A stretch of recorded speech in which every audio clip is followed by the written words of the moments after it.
Hey everyone, in this video I will be showing you how to solve the issue. You need to verify your email or phone before you can send messages here. So I'll be showing you how you can verify your email. So let's get started.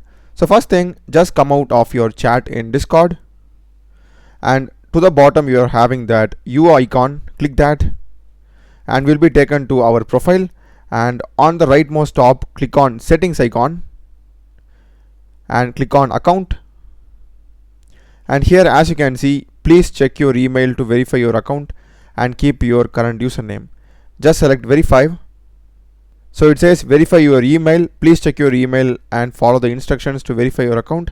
If you want to change the email, you can click that. I don't want to do that. I will just select resend email. So here in my email we are having this verify email icon. Just click here. So that's it. Email is verified. Just select continue to Discord.